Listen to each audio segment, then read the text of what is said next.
Merci de votre fidélité à la chaîne de Léo Joléo qui est là pour vous informer. C'est notre devoir. Nous sommes vendredi 9 février 2024 et voici le grande ligne ou l'actualité de ce jour à République démocratique du Congo.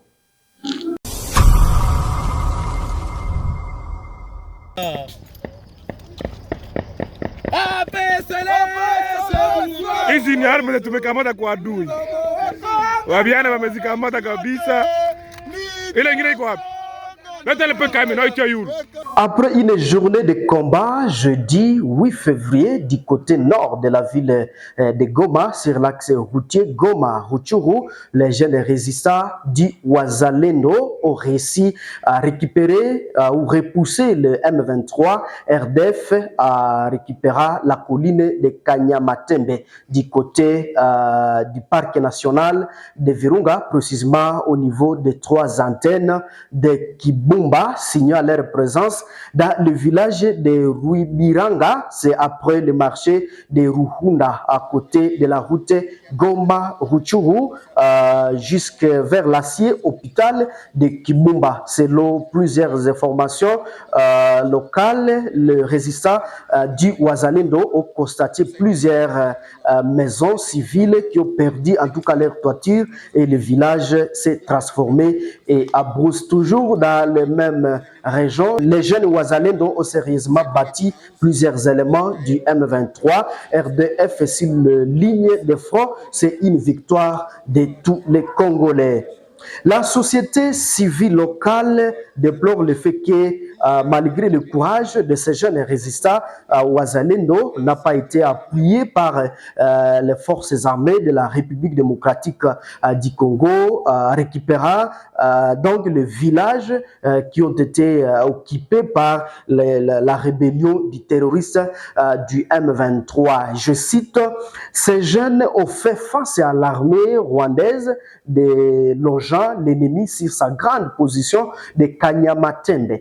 Ils ont avancé jusqu'à 3 antennes vers le marché Ruhunda jusqu'à l'acier hôpital de Kibumba. Et malheureusement, jusqu'à maintenant, ils n'ont pas été appuyés par l'armée pour récupérer cet espace. Nous ne comprenons plus ce qui se passe réellement, explique un membre de la société civile de la place. Chers internautes de la chaîne Léon Joléo, c'est au moins 135 000 personnes déplacés des guerres se sont dirigés dans la ville de Goma, fuyant les affrontements entre les rebelles du M23 et les militaires congolais. 26 000 déplacés sont venus de Chacha, Kiroche, Bouéré-Mana et Sake, selon les récents rapports publiés par l'ONG OCHA et chargé des questions humanitaires. L'accueil de déplacés reste difficile, en tout cas notamment au quartier Mugunga. C'est faute d'espace disponible selon les informations sur place. Les combats, en tout cas avec le M23 RDF, le résistant Wazalendo dénonce également le fait que le casque bleu de la MONUSCO, opération Springbok, ont laissé leur position installée sur les collines de Murambi au M23 RDF depuis le mercredi. Chers internautes, vous le savez très bien que alors que la ville de Goma est isolée de ces terroristes et connaît en ce moment une rareté de produits alimentaires, plusieurs colonnes de camions transportant de vivres et non-vivres sont stoppés en tout cas à Kanyabayonga. C'est dans le territoire de Lubero, à province du Nord Kivu. Les transporteurs dénoncent également la surtaxation du gouvernement provincial. Les propriétaires sont à grève dénonçant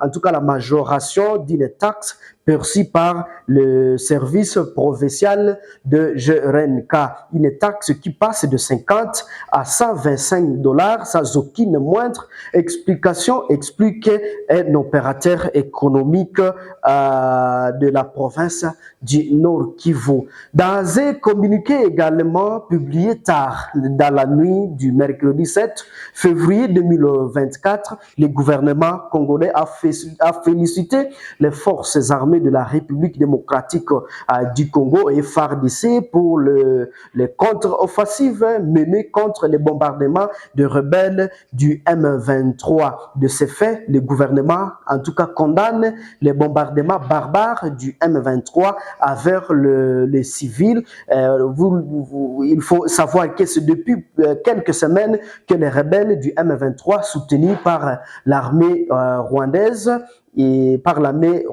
mènent des offensives contre les positions de l'armée congolaise. Ils visent également le civil par les bombardements qui ont même touché la ville de Goma, chef-lieu de la province du Nord Kivu. Toujours à l'est de la République démocratique du Congo, un accident de circulation s'est produit ce jeudi 8 février vers 7 heures du matin à l'entrée de l'avenue Ndjoko. C'est au quartier Mikondo dans la commune de Kimbasek, dans la ville-province de Kinshasa, causant ainsi 10 morts et 7 blessés graves. Selon les informations, M. Matouaki Elvis, témoin oculaire de ce drame, rapporte les faits à ces termes. Je cite, « C'est vers 7 heures du matin que cet accident s'est produit juste ici à l'entrée de l'avenue Ndjoko, c'est au quartier Mikondo, c'est dans la ville-province de Kinshasa. Il y a eu un télescope entre un gros véhicule et un taxi-bus appelé Sprinter. Nous sommes vendredi 9 février 2024 où Jean-Pierre Bemba Gombo est arrivé dans la ville de Goma. Ce vendredi 9 février, le ministre de la Défense vient s'enquérir de la situation sécuritaire au Nord Kivu. Début des travaux d'asphaltage du boulevard Renyamwisi jusqu'à l'aérodrome de Rwanda, une satisfaction de la société civile sous coordination de Butembo. Cette structure citoyenne demande à l'entreprise Gérisson Construction de respecter les délais convenus de 12 mois avec le gouvernement provincial qui finance ces travaux malgré la somme très orbitante pour seulement 3 km. Interrogé ce vendredi 9 février, la société civile de Butembo souhaite voir l'asphaltage s'élargir dans plusieurs voiries de la ville et demande à la population de s'approprier ces travaux de modernisation et encourager l'État congolais à payer le taxe pour le développement de la province. Suivez-les dans ces propos recueillis par la rédaction de Léon Joléo. Si d'abord c'est un sentiment de joie, mais aussi un sentiment de satisfaction parce que cette annonce a été une allégresse pour toute la population de la ville de Butembo parce que de la manière dont nous voyons comment la voirie de Goma est en train d'être entretenue, nous on attendait vraiment ce début des travaux au sein de notre ville. Néanmoins, nous nous posons plusieurs questions par rapport au coût alloué à ces travaux. Oui, c'est 7 millions de dollars, plus de 7 millions d'ailleurs. Comment 7 millions 800 quelques dollars pour 3 kilomètres. Mais néanmoins, ils ont dit que c'est le début des travaux parce qu'ils auront à relier tous les ruelles Ri Kinshasa et Ri Président de la République, mais aussi ils auront à asphalter aussi le boulevard qui va vers Muchanga. Et donc, à commencer par la Concorde, nous nous posons la question de savoir comment ils ont dispatché ou comment ils ont étalé ces 7 millions plus sur le 3 km.